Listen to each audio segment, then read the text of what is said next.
"You're just a lowly maid," rang the insult that stung the black girl in full view of Big Shaq.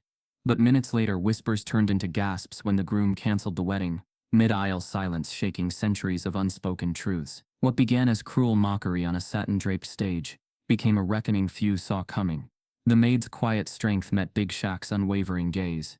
And suddenly, a family's carefully crafted facade unraveled. This wasn't just a wedding, it was an uprising in silken secrets. Before we deep dive into this interesting story, subscribe to our channel, and tell us where are you watching from. Share in the comments below. The sun hung low in the sky like a golden witness, its light dancing across the manicured lawns of Hawthorne Manor. White tents were set up in perfect rows, their canvas walls rustling gently in the evening breeze. Crystal chandeliers hung from the ceilings inside, reflecting soft light onto freshly polished floors. The air smelled faintly of roses and jasmine, notes of luxurious perfume mixing with the earthy scent of freshly cut grass. It was a scene from a fairy tale, an extravagant celebration planned to unite two prominent families. But beneath the shimmering veneer, tension coiled like a silent serpent, ready to strike. Big Shaq stepped out of his sleek black SUV and paused on the stone pathway leading to the grand entrance. As a millionaire, he was no stranger to wealth, but he wore simple designer khakis and a crisp white shirt without a tie. His presence was confident, imposing not because of his stature, but because of the warmth he radiated. He'd come as a close friend of the groom's father, Michael Winslow, and the cameras hovering on the perimeter already angled toward his arrival. He acknowledged the lenses with a nod, then moved past the photographers, his eyes scanning the scene. Just inside the tent flap, Tahlia wiped a bead of sweat from her brow. Her dark hair was pulled into a neat bun, her posture straight. She wore a charcoal gray uniform, tailored, unassuming, professional. She carried a silver tray with champagne flutes, hands steady, gaze deliberately distant. She moved methodically from table to table, refilling glasses, adjusting centerpieces, smoothing out cloth napkins. Each gesture was practiced, precise. Her eyes, dark and expressive, held stories untold of struggle, resilience, and quiet pride. Shaq watched her from a distance, noting how she carried herself. In the world of granite countertops and silk draperies, she was an echo of grace, unassuming yet undeniable. He saw a strength in her stance, in the way she met each guest's glance without flinching. Yet he also sensed the disquiet in the air. Some guests watched her with narrowed eyes, others didn't watch her at all. Their aversion was subtle, an averted glance here, a sniff of disdain there. Shaq felt the electric charge of it, the heavy weight of expectations and judgments. He stepped toward a group of early guests, well-dressed women with sparkling jewelry and perfume trails, but the atmosphere shifted as soon as he passed. They straightened their dresses, feigning attention toward the floral arrangements when he approached. The women exchanged tight smiles and lowered voices. Shaq heard a faint ripple of laughter, hushed but sharp. When he briefly looked their way, their eyes darted away, pretending focus elsewhere. He recognized the pattern, wealth protecting prejudice, masking it with politeness, and he noticed how invisible it tried to make Tahlia. The tent's central aisle had been lined with white rose petals. A grand chandelier hung above it, slowly spinning, casting diamond shapes onto the carpet below. Michael Winslow, dapper in a midnight blue tuxedo, moved briskly among his guests, shaking hands, kissing cheeks. His laughter was loud, convivial, practiced. He greeted Shaq with a firm hug that squeezed pride into his ribs. "Good to see you, man," Michael said, voice booming in the hushed grandeur. "You made it." Shaq nodded, returning the hug with equal warmth. "Wouldn't miss it. Looks incredible, Mike." Michael's eyes flicked toward Tahlia as she passed by, her tray now empty. For a moment he paused, but then shrugged subtly and turned back. "We did well," he said. "Just hope everything holds until Ellie walks down that aisle." Shaq followed his gaze to the far end of the tent, toward a set of French doors that led to the manor's interior. They were flung open, waiting for the bride's grand entrance. No soft music played yet, just the distant hum of fine-tuning, a hush of anticipation. Inside the mansion's foyer, a small group of staff members moved like shadows, preparing refreshments and adjusting seating. Tahlia re-entered carrying plates of delicate canapés. She placed each plate with precision and moved on, disappearing down a corridor. A young woman in a cream suit, one of Ellie's bridesmaids, touched her hair. She stared at Tahlia's back as she left. Shaq stepped away from Michael and drifted toward the foyer, passing gleaming marble columns. Every detail felt orchestrated to perfection. Then he saw Tahlia in a quiet moment, leaning against a polished banister, taking a breath. Shaq paused, curious. The man he was friends with was the architect of this union, a man chasing a dream. But Shaq knew dreams could mask blind spots. He approached Tahlia, noticing how Talia's uniform carried a faint stain near the cuff coffee. Probably a small imperfection amid perfection. He put down a hand next to hers, but didn't speak. She looked at him, surprised, wary. Her eyes were warm yet guarded. Looking good, Shaq said quietly, voice calm. You're doing great. Tahlia blinked, then relaxed, giving him a half smile. Thank you, sir. He nodded and pulled out his phone. Want to walk the grounds for a minute? Just perspective. She hesitated, then followed him through the French doors, out to the terrace beyond. The breeze was cooler there, mixed with the scent of lavender. They walked side by side along the edge of the lawn where topiary and rose bushes framed the view of a fountain. Hovering cameras and guests faded into the background. Shaq didn't pry into her life. Instead, he looked out at the scene, manicured hedges, elegant rows of chairs, the manor's shining windows. Then he spoke low. You ever think about how much effort goes into this? How many people it takes to make it look easy? Tahlia looked at him sideways. All the time. Silence came between them for a moment. Then Shaq said, it's easy to forget people behind it. Important to remember. She nodded, eyes on the fountain's spray. He sensed history in that nod of long hours, early mornings, respect demanded, but not always given. They went back inside just as an usher opened the door to announce seating. The wedding guests arranged themselves in precise formation. Shaq returned to Michael's side. Tahlia took her place behind a curtain, waiting. The final preparations began, the floral arrangements perfected, the music cue tested. Shaq watched the scene unfold, his pulse steady but keen. He thought of Tahlia in that moment, standing ready, invisible until her movements had to be noticed. He felt the burden of her invisibility, of what it meant in a world where society dressed in white and saw in shades of prejudice. As dusk touched the sky and the first notes of soft piano drifted into the air, Shaq settled in his seat in the front row reserved for family and close friends. He sat upright, eyes forward, but his senses were alert to everything. The hesitant glances at Tahlia, the smug satisfaction of certain guests, and heartfelt anticipation from others who believed in love, regardless of station. A hush spread through the crowd. As the music slowed, electric currents of expectation rose. All eyes turned to the French doors once more. The moment was about to bloom, and with it everything under the satin would soon be revealed. In that breath before ceremony, Shaq felt the tension like a taut wire ready to snap. He adjusted in his seat. Tonight would not proceed as the guests expected. Something had shifted beneath the surface of this immaculate world. A whisper beneath the satin, demanding to be heard. The ballroom was a theater of wealth, gleaming marble floors reflecting golden chandeliers, ornate mirrors on every wall, and towering floral arrangements that whispered of money old enough to forget its roots. The guests flowed in wearing designer gowns and tailored suits, each more pristine than the last. Laughter rose like champagne bubbles, light, elegant, but with a sharpness that stung if you listened too closely. Every face seemed sculpted for impression, every step choreographed for perception. Shaq leaned casually against a pillar near the entrance, a drink in hand that he hadn't touched. His eyes moved not with boredom, but calculation. The ballroom was alive. Yes, but with something beneath its surface. It wasn't just the polished grandeur or curated smiles, it was the undercurrent, a performance of power, and at the edge of that performance, almost invisible, moved Tahlia. She walked with quiet purpose, refilling glasses, adjusting forgotten napkins, tending to the event like an unseen guardian of grace.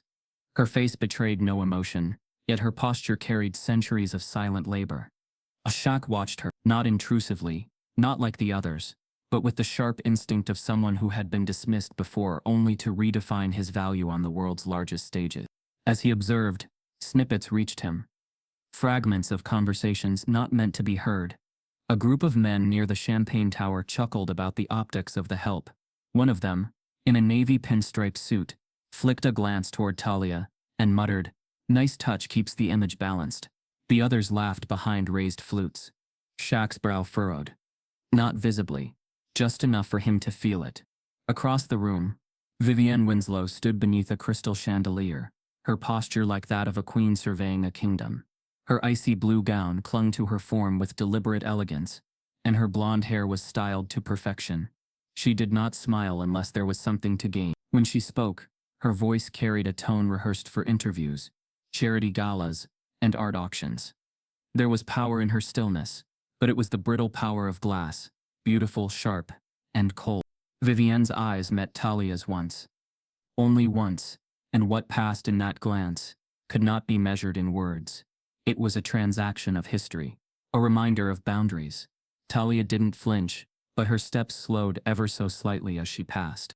Near the orchestra, Dorian stood speaking with the officiant, his tuxedo crisp, his jawline defined by good genetics and expensive skincare. He smiled easily, but Shaq noticed something behind his eyes: distance, disconnection. He wasn't cruel, Shaq could tell, but he was insulated. Not from people, but from consequence. He existed in a world where discomfort was outsourced, where truth was optional if it risked harmony. As the pianist played something soft and classical, Tahlia approached the head table with a fresh tray. Her hands moved gracefully, but Shaq saw the moment. A guest, older, heavy-set, with a glint of disdain in his eyes, suddenly lifted his hand and snapped his fingers at her. She turned, responding with the same quiet professionalism she always did. But the snap echoed, not loudly, but long enough in Shaq's mind to freeze time. The man whispered something as she poured his drink. Shaq couldn't hear the words, but the body language said enough.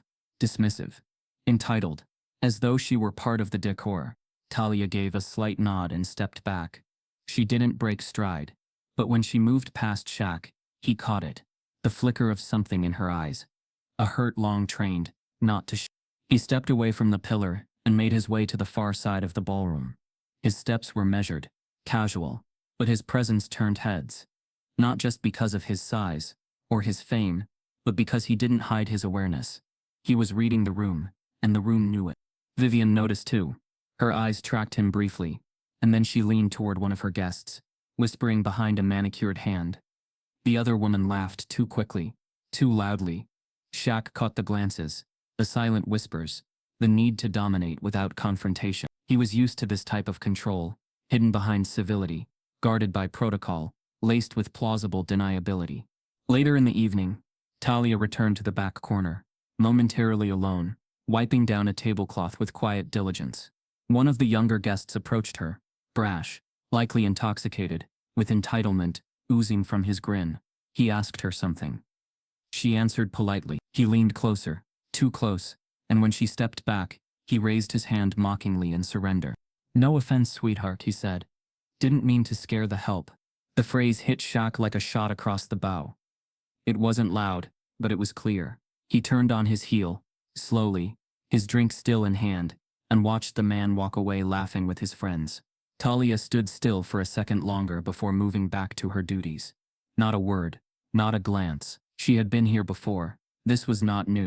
The ballroom's music rose slightly in tempo, covering the tension. Waitstaff moved like ghosts. Conversations buzzed on, and the program continued. But for Shaq, the sheen had cracked.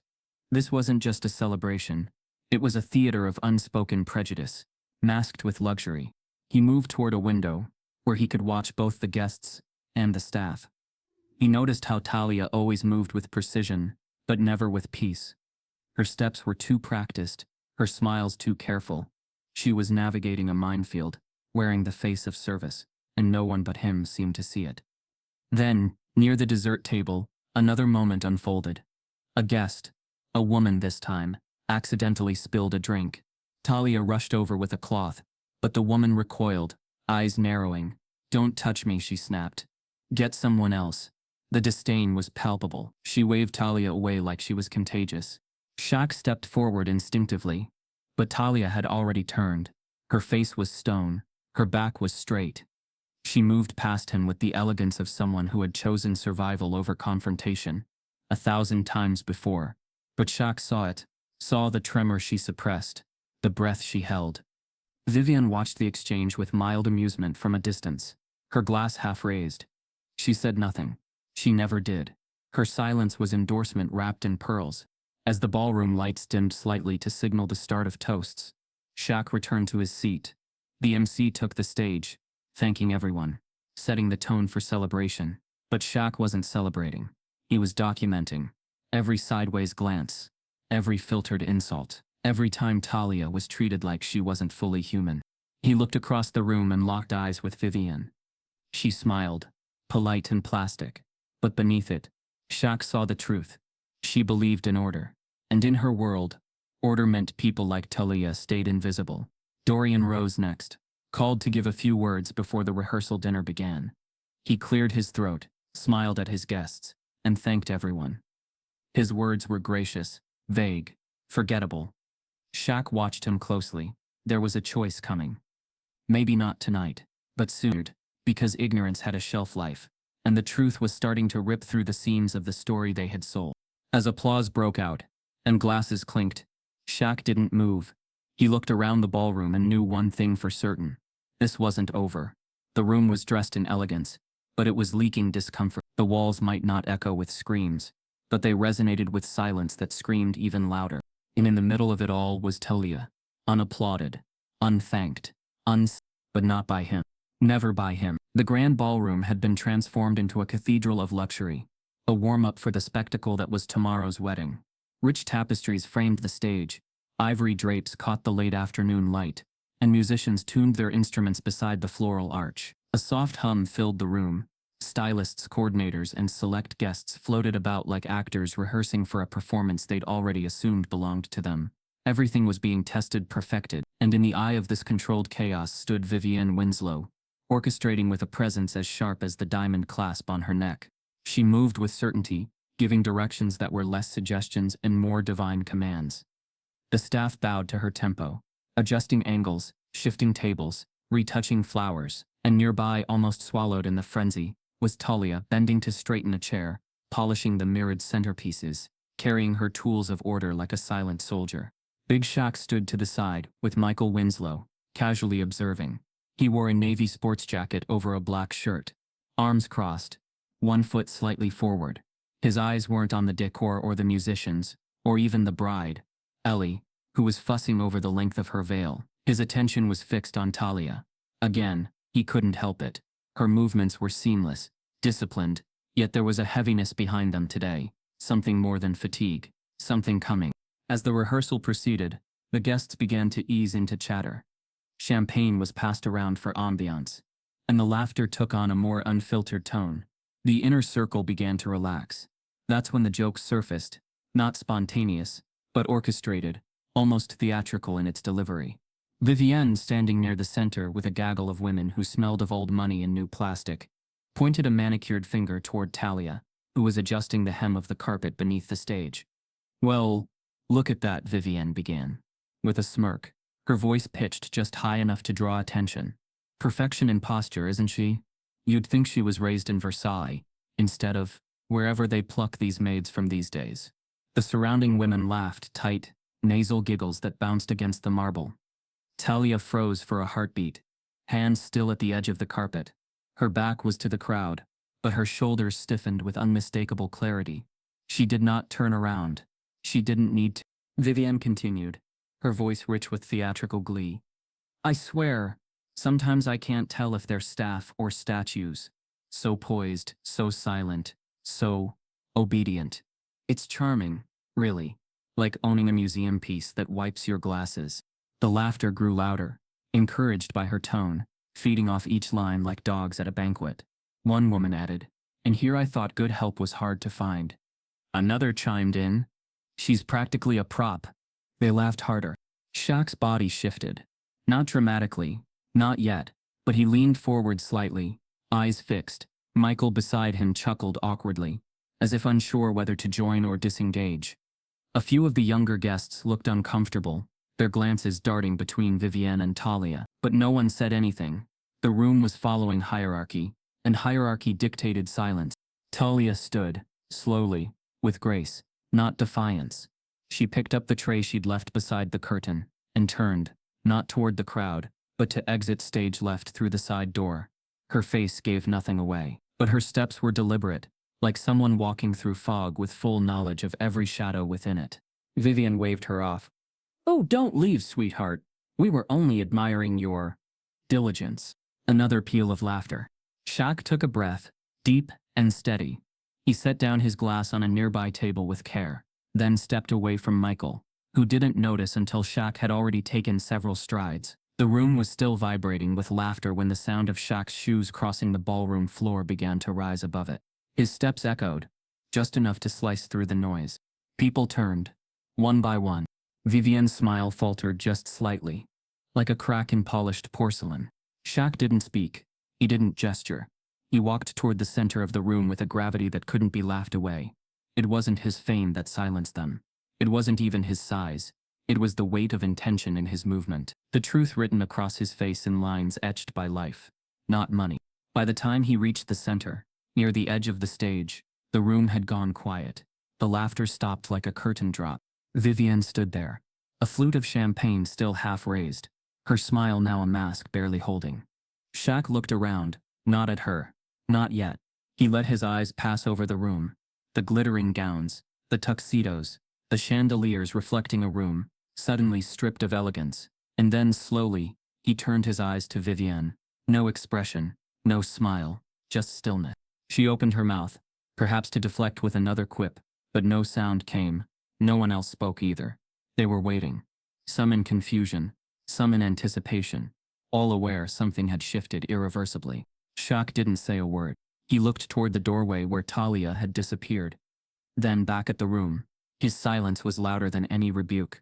And just like that, the atmosphere collapsed into itself. The laughter didn't return.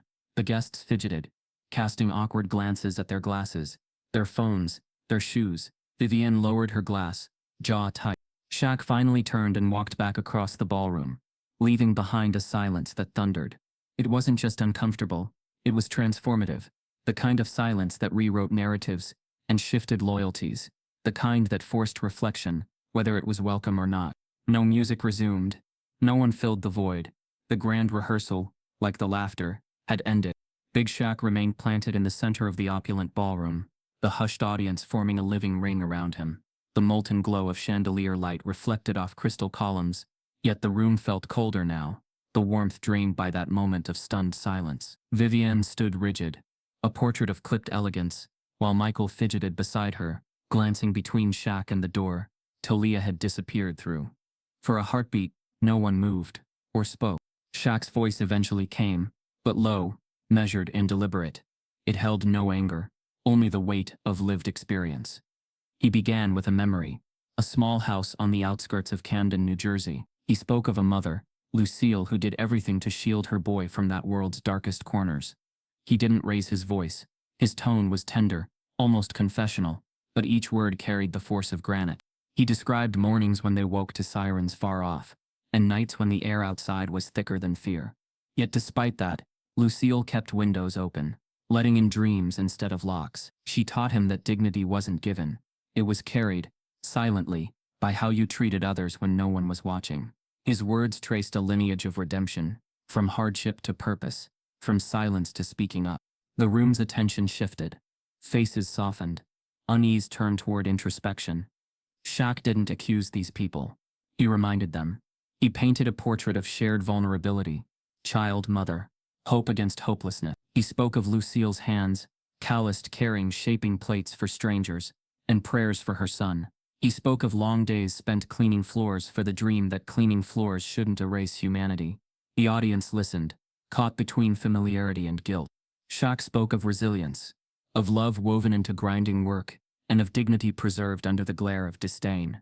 He spoke of his journey, how the world saw him as Big Shaq first, then Shaquille O'Neal, then an NBA legend. But no matter how high he climbed, he carried a ledger in his heart, ledgers tallied by kindness and recognition, by human respect and tears wiped by unseen hands.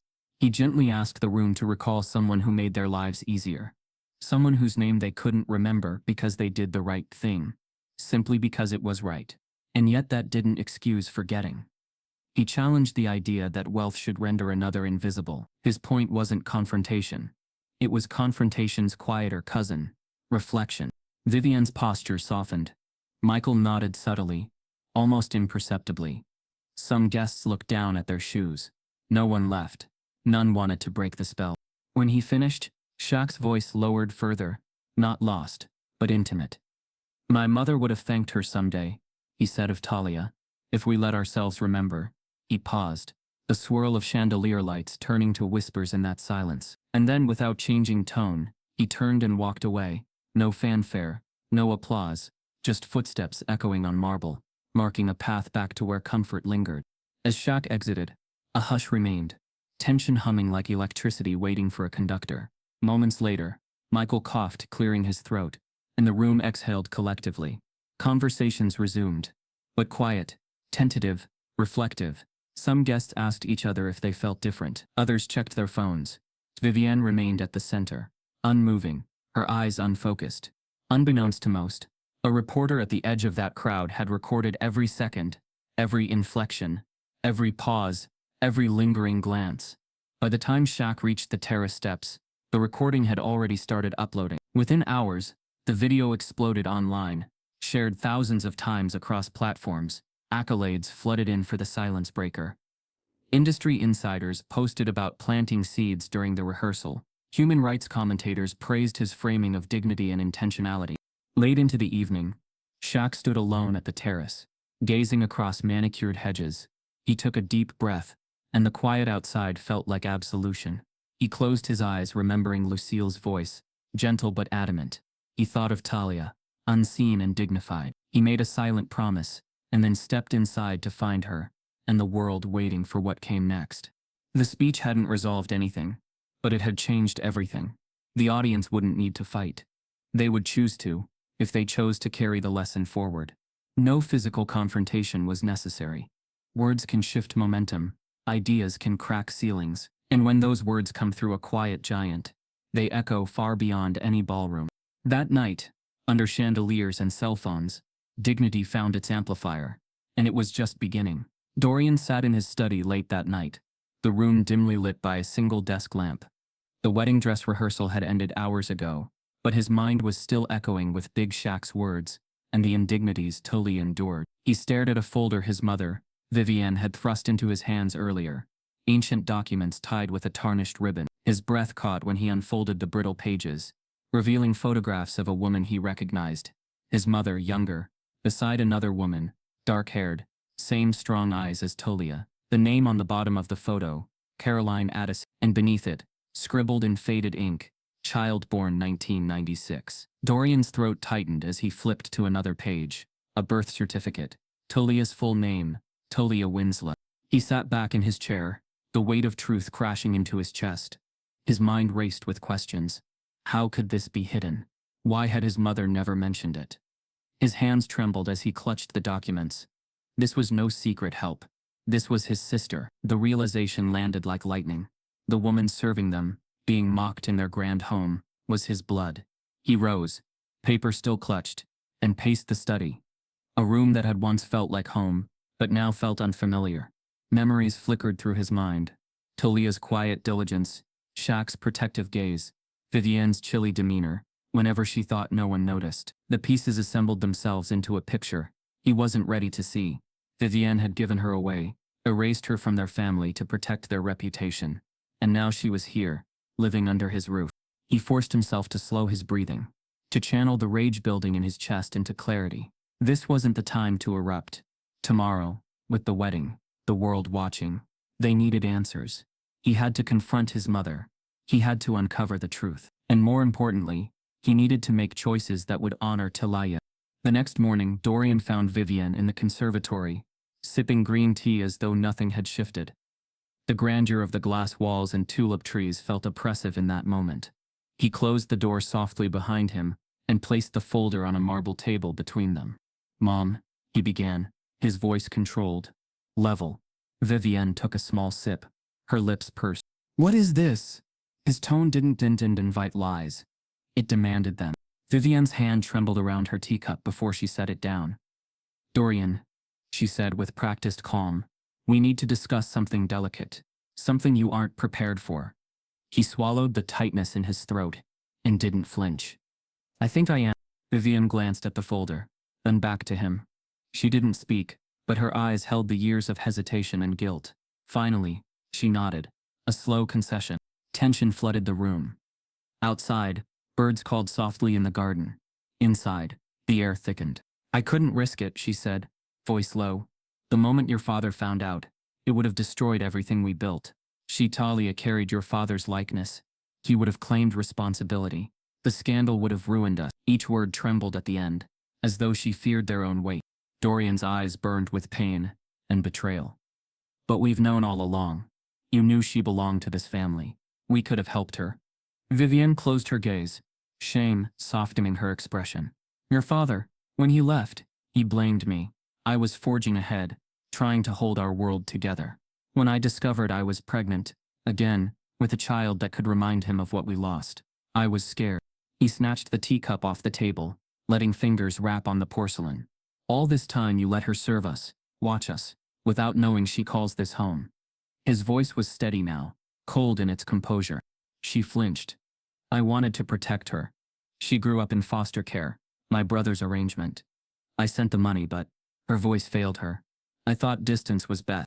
Dorian listened, arms wrapped across his chest, mind sorting grief into purpose. He heard his mother's fears, but couldn't accept her cowardice, dressed as protection. He felt the brother within him awaken, rooted in loyalty he never knew existed for someone he thought was beneath them. Vivienne looked at him through the steaming windows. I was wrong. Dorian's nails dug into his palms. You didn't just make a mistake. You built an illusion on her foundations. She leaned forward, placing a hand on his arm. I didn't know how else to keep our world intact. He didn't pull away. The gesture was not comfort. It was confession. He took a measured breath. She's not property. She's my sister. Our sister. I want her told. I want her protected. I want her here, not hidden. The words echoed in the glass sanctum. Outside, a breeze rattled the leaves. Vivienne closed her eyes. I'll tell her. Dorian exhaled, heart heavy with purpose. They stood in silence, the file between them a fragile bridge between past and future. Later that morning, Dorian found Shaq at the terrace, watching the grounds. His eyes met Dorian's, the unspoken question hanging between them. Dorian held up the folder and exhaled. I found something. Shaq nodded. Tell me what you need. Dorian looked out at the fountain and spoke into the wind. I'm going to tell Tahlia the truth. I'm canceling the wedding's narrative, starting with my mother. Then we decide what happens next. Shaq placed a hand on his shoulder. Steady, supportive. Whatever you need, I'm with you. The ground shifted beneath every expectation. And on that terrace, Dorian would choose truth over ceremony, family over facade. The wedding might proceed tomorrow, but nothing would ever be the same. A photograph lay open on the antique mahogany dressing table, dust motes dancing in the evening light, as though alive. In the faded sepia print, a young Vivienne stood by the riverbank, her hand gently clasping another's dark-skinned, tall and willowy, like a tree trunk in human form. They were smiling, heads close, oblivious to society's boundaries. Beside them a small child looked up, her features already etched with strength, her eyes kind, her posture unguarded. That child was Tahlia. That moment, a forbidden interlude from another life. Big Shaq's narration carried this image into the present like a heartbeat. He spoke in his mind to Dorian as the young man leafed through journal entries and letters hidden within the same folder. There weren't many. Vivienne was determined, but the ones that remained told stories in delicate handwriting of fear, of longing, of promised secrecy. Promises both made and broken. Shaq's voice rose in Dorian's memory of that dim study, soft yet unyielding. He spoke of how love doesn't adhere to pedigree, how devotion isn't ruled by skin or station. He imagined the river they stood by speaking its own truth. No commentary, just motion. That water witnessed a young woman daring to hope, only to be forced into regret. Dorian absorbed each scrap of evidence. The hospital discharge papers bearing Vivienne's maiden name, and a child's name signed by a physician's official hand. The receipt for a flight ticket to Chicago, first class for a Mrs. Addison and daughter. His blood ran cold. The truth wasn't just in the proof. It was in the tenderness that beat through those brittle pages. A tenderness Vivienne had buried alongside her secret. Shaq's narration in Dorian's mind reminded him how privilege often demanded sacrifice from others. The girl in the photo, a living emblem of what Vivienne had refused to claim, a daughter in service, a reflection of what the Winslow name should have embraced, but didn't. By the time he reached the last letter, a brief note asking Vivienne to send money, stating the child's home life was hard, Dorian understood the full weight of sorrow. Tahlia had grown up in foster care, removed from the family that could have nurtured her, and all because one woman feared scorn more than she loved her child. He closed the folder, voice echoing Shaq's internal refrain, not just help, family. The phrase pressed against his ribs, like a demand. Shaq's supportive hand found his shoulder again, as they spoke in silence on the terrace.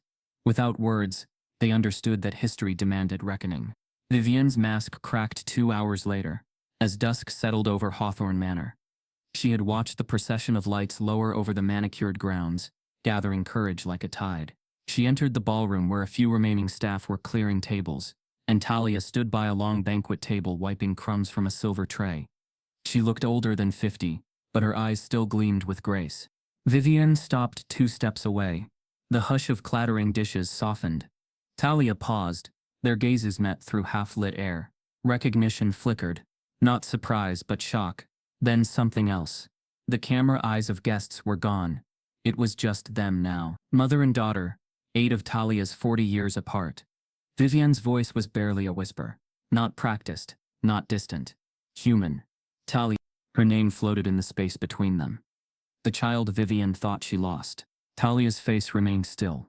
Silent questions flickered. Her hands ended up at her sides. She waited. Vivienne inhaled, weighed by remorse. She spoke again. My name is Vivienne Winslow. I'm your mother. The silence that followed had no need for adjectives. The air itself held Talia's intake of breath. She turned slightly, as though looking for another door open. But there was none. Vivienne stepped forward, stepping across years of separation, but still worn thin by fear. I gave you away. I thought it was best for you. Talia's gaze softened, not in pity, but in inquiry. She waited for the justification, the explanation. Vivienne's voice faltered. Your father said it would ruin us. I believed him. I believed I was protecting you. Truth sometimes tastes bitter. Vivienne swallowed, tears glistening. No handkerchief spared for this confession. Tahlia spoke then. Not loud, not soft, just clear. I remember nothing of that life, she said, but I remember always being alone. Vivienne's shoulders shook, an admission of regret that couldn't be softened. I'm so sorry. Stillness returned. And then, like a tide, a fracture of hope. Tahlia bowed her head and spoke with measured care.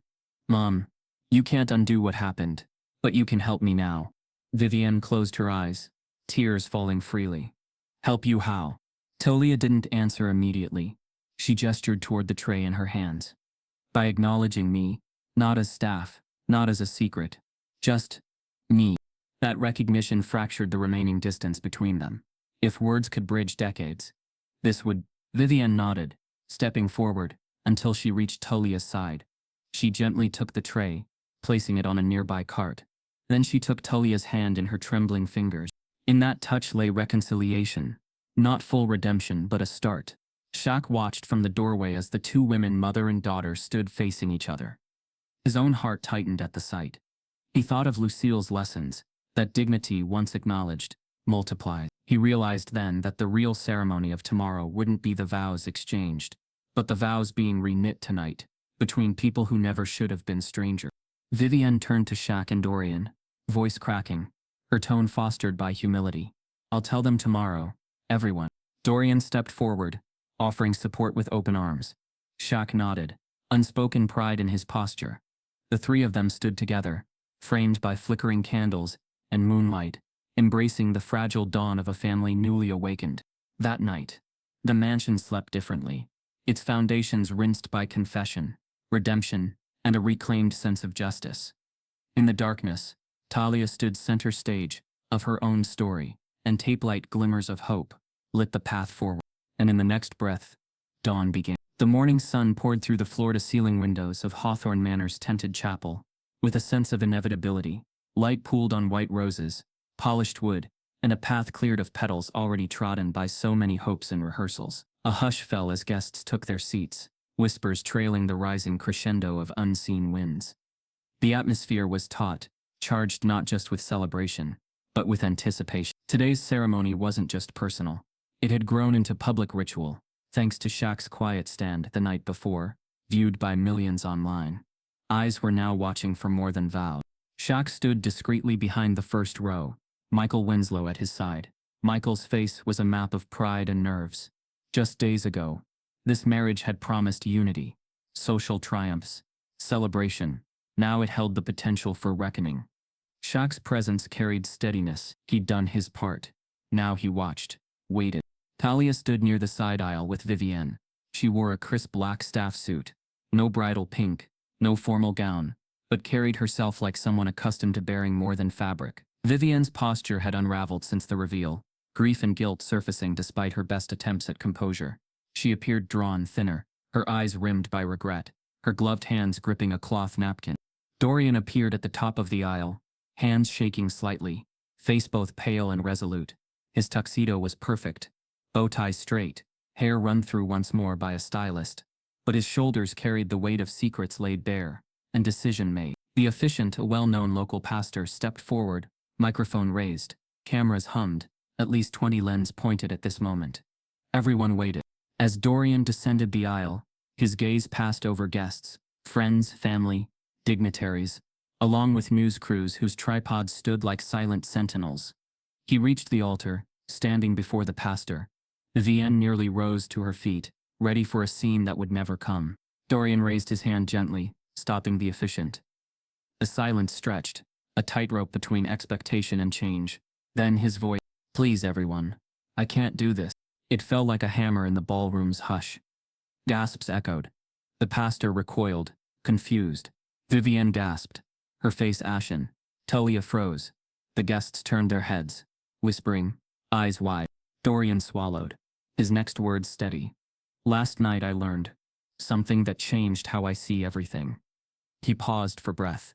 "My family and I have wronged someone here. Someone who deserves to be seen, acknowledged, valued." He looked at Vivienne. "Mom, I'm sorry you kept the truth, but I cannot marry carrying this secret." His gaze shifted to Tahlia, whose throat fluttered as tears formed. "Tahlia Winslow, you are my sister, and I reject any story that made you invisible." A collective inhale filled the air. Cameras clicked. The pastor's mouth hung. Vivienne gasped and sagged backward. Tahlia remained poised, stunned by revelation, tears shimmering in her eyes. Therefore Dorian continued, "This ceremony is off." Shock radiated from him. Then he spoke with quiet conviction. "It cannot proceed until justice begins. Not in private but in the light." He unhooked his bow tie with deliberate slowness, stepping back from the altar. Vivienne rose, her face drained of color, a cloth pressed to her lips. Shaq advanced toward Dorian, and Tahlia, tender solidarity in his stride. A reporter's microphone, a long black arm, extended toward Dorian, capturing every trembling word. Vivienne stumbled, her knees trembling, and the world slowed. She opened her mouth to speak, but words died on her tongue. With a soft cry, she sank to the ground, fainting. Gasps and movement rippled through the crowd. The pastor rushed forward. Shaq knelt, checking Vivienne's pulse. As aides moved to help her, the cameras kept rolling. News vans beamed everything live. Dorian turned to Tahlia, voice barely above a whisper. "I'm so sorry." She shook her head, tears cascading. "You didn't do this," she replied, voice unsteady but clear. Shaq placed a steadying hand on her back. Reporters jostled in the back, hungry for quotes, but Dorian held Tahlia gently. "This isn't over," he said, "but it starts now." Minutes later, a hush replaced the pandemonium. Cameras paused as medical staff lifted Vivienne away. Dorian walked with Shaq toward the exit. Reporters followed, but he raised his hand. "Please, later." No doors slammed. No guests fled. Many stood frozen or teary-eyed, digesting the implosion of tradition in front of them. In the terrace's cool air beyond the chapel, Shaq guided Dorian and Tahlia outside. They stood together, framed by manicured gardens. Dorian looked at Shaq. "What now?" he asked. Shaq's voice was firm, measured. "Now we build the next moment. Not on vows that hide our truths, but on truths that demand vows." Tahlia exhaled, her tears falling and settling. "I didn't ask for this," she said softly. "But Thank you. Shaq nodded. You never had to ask.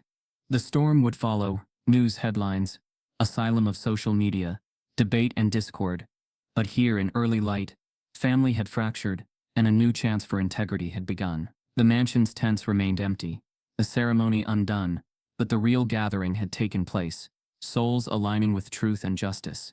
And as they walked down the aisle together, without music, paparazzi still watching, their steps resonated far beyond the grounds. Today, a wedding was cancelled, but in its place, something else was born: acknowledgement, unity, familial tenderness made public. No vows were said, but promises became real. The cameras kept rolling. The aftermath broke like thunder before the storm. As Dorian's declaration hit national airwaves, the first ripples fractured into tidal waves. Within hours, news channels replayed the moment. The upright groom, the shattered ceremony, the mother fainting, and the calm sister, an image anchored in truth. But truth in that moment became combustible. Shaquille O'Neal sat in a glass-walled studio, lights overhead and microphones tapered toward him. The interviewer leaned forward. Mr. O'Neal, how do you respond to critics who believe Dorian's decision was impulsive? That he humiliated his own family? Shaq's voice rolled out measured and calm. It wasn't impulsive. It was overdue. Truth doesn't humiliate. It liberates. We witnessed courage, not chaos. Across the screen, his stance commanded attention, but radiated empathy. The quiet guardian of a family torn wide open. Outside, on social media, the clamor was deafening. Hashtags like "Cancel the Wedding" trended alongside "Family Truth" and "I Stand with Tahlia." Beneath supportive posts, others whispered conspiracy, elitist fake apology, attention hunt, media stunt. Racist trolls spewed vitriol, angry comments about the help getting uppity or baseless claims about payroll fraud. They reposted blurry photos of Tahlia somber beside Vivienne's collapse, mocking her grief, questioning her worth. Tahlia woke to hatred fed by strangers, hate crafted by fear of the visible truth she represented. Meanwhile, journalists called. The same diva hosts who praised Shaq's words now wanted Tahlia's story. But she wouldn't speak. She declined requests to sit on panels or appear on magazine covers. Instead, she retreated into a quiet dignity that angered those demanding spectacle and agonized those seeking solace. In her borrowed room upstairs, she simply stared out the window, the morning pasture empty, the echoes of her past walls still contained within her mind. Shaq sensed her distance. He quietly visited her door, sat in the hallway, and knocked softly. She answered, wary. He offered no camera crew, no promises, just a coffee and a gentle word. I'm here, he said, and she closed the door with thanks unspoken. Wordlessly he stayed, until she came out strengthened by nothing but a silent vow that he'd made for her: protection. He spent days harnessing his platform. Interviews, podcasts, even late-night shows.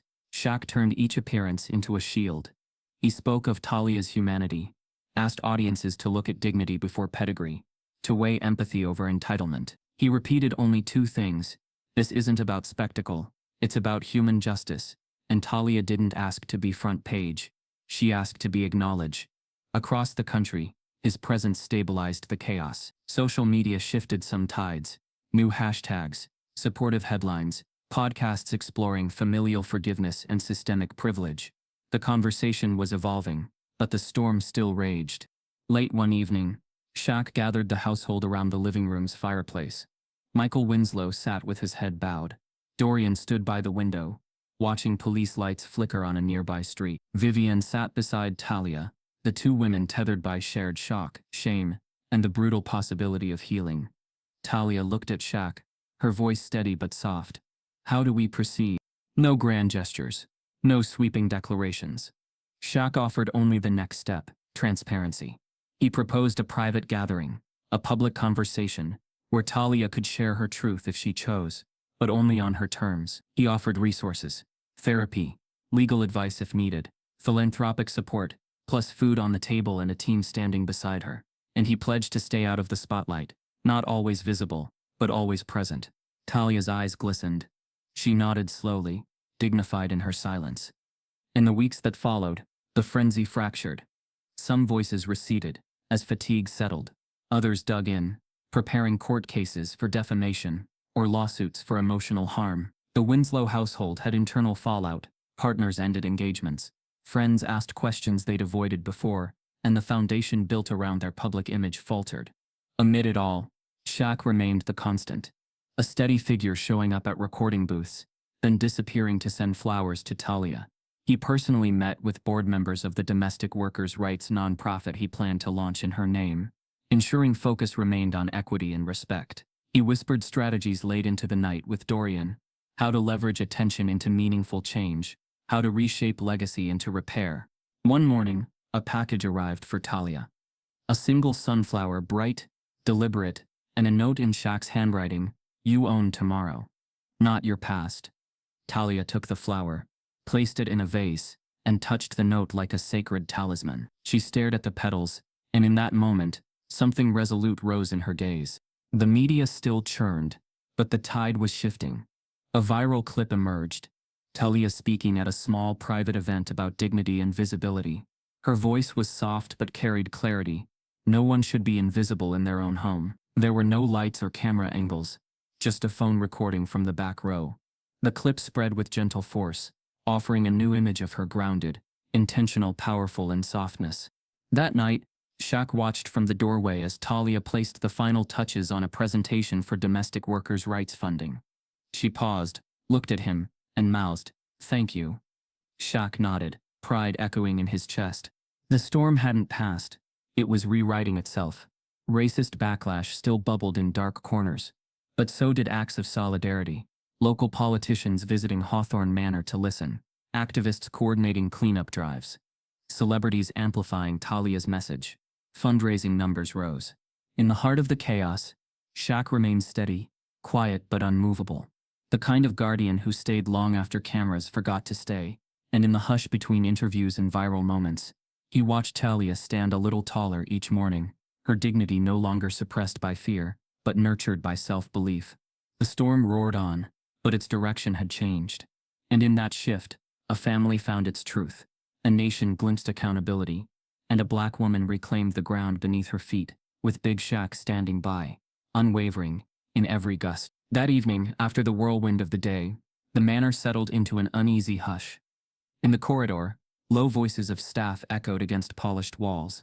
Behind closed doors, cameras ceased, and the household exhaled. Shaq carried a small envelope in his hands, its edges worn from travel and care. He made his way up the grand staircase and paused outside Tahlia's door. Her name was typed on a simple gold plaque. He knocked gently, a custodian of hope rather than decree. Inside, Tahlia sat cross-legged on the window seat, the city lights below her casting a muted glow. The hush was heavy, punctuated only by her deep breaths. Shaq entered quietly and took a seat beside her, placing the envelope into her palms. They exchanged no words, none were needed. The envelope carried the voice of another woman's compassion, his mother Lucille. Tahlia hesitated, thumb brushing the flap before pulling it open. Inside lay a single sheet of paper, written in Lucille's flowing script. She began to read silently. "My dear Shaq asked me to write to you. I want you to know, I see you. I see your grace. I see your scars, and the beauty you carry within them. Forgiveness isn't forgetting, but choosing not to let injustice steal your peace. Strength is not measured by endurance alone, but by opening your hands to possibility. You've been invisible, but your truth is not. It is your voice, your existence, your right. Rise, child, rise." Tahlia's hand trembled slightly, and Shaq quietly stood, giving her space. She folded the letter, sunk into deeper silence, and let each sentence sink beneath her skin. The words swelled inside her like a tide nudging the shoreline. Forgiveness, strength, visibility, possibility. In that quiet moment she saw herself not as property, not as a vessel for her mother's mistakes, but as a sovereign being. Lucille's voice, soft, unwavering, gave her permission. Permission to exist openly. Permission to no longer remain hidden in shadows of privilege and shame. Tahlia let out a slow breath, and her shoulders eased for the first time in days. Later, in front of her vanity mirror, Tahlia removed the dark staff uniform she wore constantly, replaced it with a simple yet elegant dress, soft blue, dignified and unapologetically hers. The choice was deliberate. The simplicity was power. No longer just service attire, she was stepping into her own presence. Shaq watched from the doorway, pride and empathy crossing his face. She did not speak. She merely smiled and said, "Thank you." Quiet gratitude but loaded with resolve. After they gathered in the library, Dorian and Vivienne already seated, Tahlia entered with purposeful steps. Shaq closed the door behind her, as though shutting out the past. In her hands was the letter, still unfolded, its words now spoken silently by her calm presence. Vivienne's gaze tracked immediately to the paper. She closed her eyes. Dorian rose, expression a blend of hope and humility. Tahlia took the letter, folded it with care, and placed it gently on the antique table at the room's center. No accusations, no unleashed emotions. Only presence, strength steeled in dignity. "Mom," Tahlia began, her voice steady. "Your absence was profound. But this," she gestured toward the letter, "this is acknowledgement." She met Vivienne's gaze. Tears welled behind Vivienne's lids. But Tahlia continued, "I forgive you." The words didn't rush. They carried weight and release. Not to absolve the past, but to claim my future. Vivienne reached across, her fingers trembling as they touched Tahlia's hand. "Thank you," she whispered, voice hoarse. "Thank you for seeing me." Dorian stepped in, eyes bright with emotion. "This letter, it's more than paper. It's a compass." He nodded to Shaq. "Thank you, Shaq, for bringing this." Shaq's hand went to his chest, near where Lucille's own heart would reside in memory.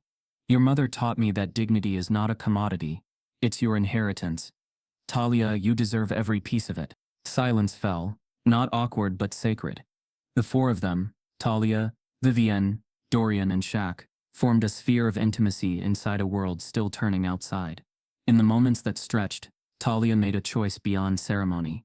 She would not hide. She would not be diminished. Later that night, Shaq joined her on the terrace. The city lights mirrored her earlier fears, the same vast unknown she had once learned to navigate alone. He handed her a glass of water, and they watched the horizon together. Tahlia leaned slightly toward him. "She wrote it," she whispered. "My mother wrote that for me." Shaq nodded. "Because she meant every word."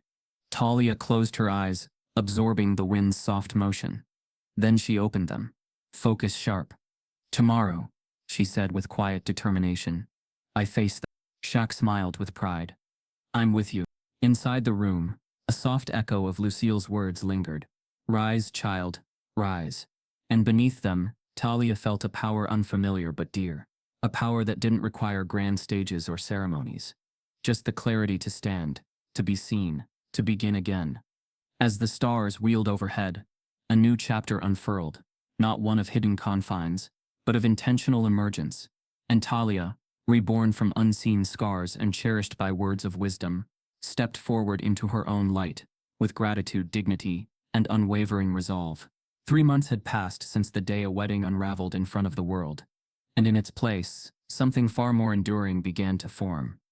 The lush grounds of Hawthorne Manor, once manicured to host exclusivity, were now restructured. The statues remained, the hedges still trimmed, but the air was different. It was no longer tight with old wealth. It breathed now. It pulsed with something closer to truth. Tahlia stood on a modest stage, erected near the southern lawn, not elevated by lights or pyrotechnics, but by the weight of change. The banner overhead read, "The Winslow Equity Foundation," and in smaller print below, "Protecting the rights and dignity of domestic workers." Her name, though not emblazoned in neon, sat quietly on the program, as founder etched in ink, as permanent as the decision that led her here. She wore a sleek, tailored gray suit. No jewelry, no press stylist. Her hair was pulled back, her presence commanding yet soft. She didn't speak at the microphone, though the podium had been prepared for her. Instead, she stood still as others introduced the initiative. A law professor from Georgetown spoke on labor reform. A former domestic worker who once cleaned hotel rooms while pregnant told her story with raw clarity. A young woman, now in college due to funds raised by the pilot grant, wiped tears from her cheek before offering thanks. But Tahlia remained still. She didn't need to add her voice. Her presence was the voice, and Shaq, seated beneath the canopy next to a cluster of advocates and city council members, watched with a calm that held mountains. He didn't clap louder than others, didn't rise first, but his eyes followed Tahlia with reverence. She had built something not just public, but deeply personal, brick by brick, silence by reclaimed silence. Dorian wasn't there. A letter he had sent, printed and placed quietly at each guest's seat, explained. I am stepping away from everything to begin again. My support remains unwavering, but my presence might distort what is truly hers. There was no bitterness in the words, just humility and truth. Dorian had moved to a quiet coastal town to teach high school literature, attempting to rebuild not his reputation but his usefulness. Vivian had not only declined to attend, she had disappeared from public life entirely, her once lauded business empire, a blend of high fashion and high society consultancy, unraveled piece by piece. Endorsements were pulled, interviews were cancelled. A leaked email thread detailing years of systemic discrimination buried any chance at quiet redemption. Rumors circled that she had moved into a lakeside house in Vermont, far from cameras and cocktails, surrounded only by remorse and pine. And yet the foundation bearing the Winslow name did not crumble, because Tahlia took ownership of it, not just as a legacy she inherited, but as a story she rewrote. The funds redirected, the board diversified, the vision clarified. As the event wound down, Shaq walked beside her to the edge of the crowd, where the garden met the still reflecting pond. You didn't say a word, he said gently, nodding at the microphone. She smiled. Didn't need to. Her voice was calm, as if finally speaking on her terms. I've said enough in silence. He chuckled softly, looking out at the water. Lucille would have loved this. Tahlia didn't respond with words, just a quiet nod. They stood side by side, the hum of city news vans, now just background noise. The crowd began to thin. One by one, attendees returned to their cars, foundation brochures in hand, their minds stirred not by grand speeches, but by the quiet certainty that something had shifted. The breeze picked up as the sun slipped lower across the sky, and the atmosphere settled into something calmer, like the quiet after a long, deep breath. Inside the manor, the once glittering ballroom had been stripped of its former pretense. No more gilded banners or champagne pyramids. The chandelier still hung, but beneath it sat long oak tables arranged into a communal workspace. Tahlia had converted the room into the operational heart of the foundation, a place where domestic workers could meet, train, learn their rights, and gather in solidarity. What once displayed exclusion, now pulsed with inclusion. She walked through the room now, fingers trailing across the edge of one table, smiling as she passed a stack of printed pamphlets on workplace protections. A young volunteer offered a grateful nod. Tahlia returned it with grace. Every day since the launch, she had arrived first and left last. She read every story submitted by applicants seeking legal support. She reviewed every grant proposal. She didn't sign things with flourish, just with purpose. Across the hall, Shaq sat in what used to be the bridal lounge. Now it was an informal boardroom. The walls had been painted a soft cream. Lucille's letter framed on one panel, beside photos of the first group of domestic workers who'd received housing stipends through the foundation. He looked up as Tahlia entered. They're calling it a model program, he said, passing her a tablet with the article open. Tahlia scanned it. We'll see if they still call it that when we start pushing for federal labor law revisions. He grinned. That's the fight I want to see. She looked at him for a moment, her eyes softening. I wouldn't be here without you. Shaq shook his head slowly. You were always here. You just needed space to stand. She placed a hand on the table, steadying herself, not because she was weak, but because the moment called for something grounded. You knew before I did, she said, that it was never about revenge. It was about restoration. Outside, a delivery truck arrived, dropping off a new shipment of materials for the legal aid office they were opening next week. Volunteers scurried across the gravel, energized and purposeful, the manner that once silenced voices now amplified them. That evening, Tahlia stood alone, at the entrance gates. She looked out at the long drive lined with lanterns, remembering the first day she'd arrived. Quiet, uncertain, a figure beneath notice. The version of her then would not recognize the woman she had become. A car pulled up slowly. Shaq stepped out, holding a folded newspaper. Front page, he said, handing it to her. On it was a photograph from that morning, the crowd listening, Tahlia standing still, silent. The headline read, "The stillness that changed everything." She stared at it, then laughed softly. Stillness, she echoed. Feels more like constant motion. He nodded. You're building something bigger than speeches. They stood under the twilight, the scent of jasmine curling through the air. What now? She asked. Shaq looked out toward the future, hands in his pockets. Now we keep showing up. Every day, until no worker ever has to feel unseen, until every family owns their truth. She nodded. Then let's show up tomorrow. He smiled. Proud. Not as a celebrity. Not as a savior. Just as a man who believed in the quiet resilience of a woman, who had once been a name hidden on a payroll line, and who now ran a movement with clarity, courage, and grace. As they turned to walk back toward the manor, a warm wind rose behind them, carrying the sounds of a world not fully changed, but changed enough to listen. And in that space between what was and what could be, Tahlia walked without fear, her voice not in volume, but in vision. The rebuild was quiet, but it was undeniable, and it had only just begun. Think the story's over. It's only just beginning. When truth walks into the room, comfort walks out, and that's exactly where we're headed. Join us where silence gets rewritten, dignity takes center stage, and justice isn't whispered, it's lit. Stay in the story. The next chapter needs you.